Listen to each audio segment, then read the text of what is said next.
Have you ever wondered if you might have a dissociative disorder? If so, take this quiz and watch for more info.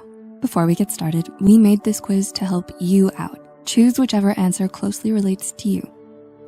Number 1, do you experience frequent gaps in your memory? A, yes, all the time. B, yes, sometimes. C, once in a while. Or D, no, not frequently. Number 2, do your surroundings seem, at times, two-dimensional? A, yes, it happens a lot. B, sometimes. C, no. Or D, no, what are you talking about? Number 3, do you feel detached from yourself? A, yes, it's like I'm watching myself. B, sometimes. C, not really. Or D, never. If you answered A to most of them, there is some chance that you may be experiencing a dissociative disorder. In everyday language, many use the word dissociate, sometimes as a passing comment and occasionally as a joke. However, dissociation can point to unresolved trauma. Dissociating is more than zoning out. It's a coping mechanism against trauma.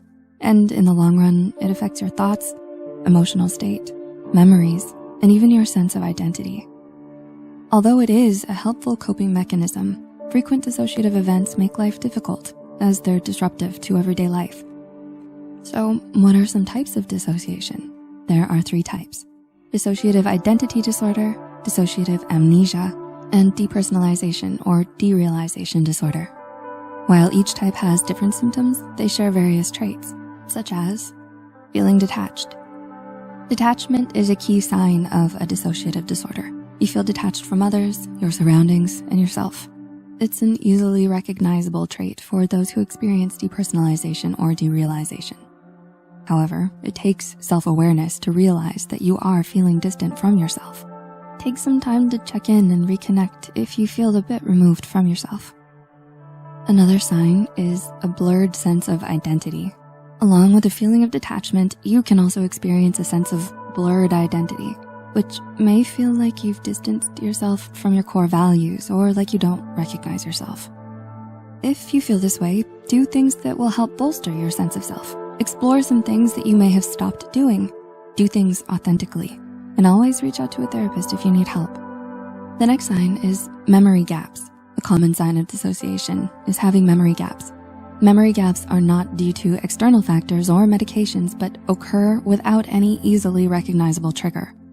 Noticing memory gaps is difficult because you're unaware you missed anything. Hence, it's usually a worrisome sign to see.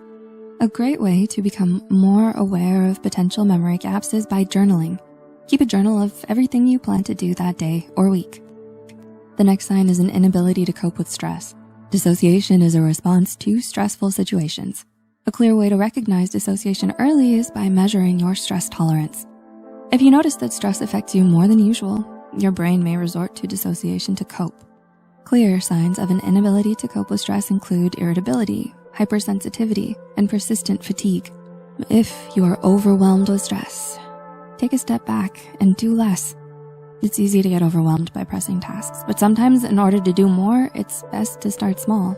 If doing less does not seem like an option, do something that helps you release stress, like exercising, dancing, or painting. The 5th sign on this list is unreal surroundings. Another characteristic of dissociation is a sense of unrealness. Surroundings can feel like props on a set or a part of a 2D painting. This symptom is typical in cases of derealization. Derealization is a type of dissociative disorder itself, but the symptoms of derealization can also persist in other types of dissociative disorders. To be classified as a symptom of dissociative disorder, the unrealness of your surroundings must not be caused by external factors. If you notice frequent moments of derealization, reach out to a therapist for help and guidance. Dissociative disorders can also be comorbid or occur at the same time as other mental health issues such as depression, anxiety, and PTSD. If you notice any of the signs discussed in this video and want help, reach out to a therapist who can guide you through cognitive behavioral therapy or talk therapy and offer an open and safe space for you to talk. Have you experienced any of these symptoms? Let us know in the comments and share this video with others who might benefit. The references and studies used are listed in the description below. Until next time, friends, take care and thanks for watching.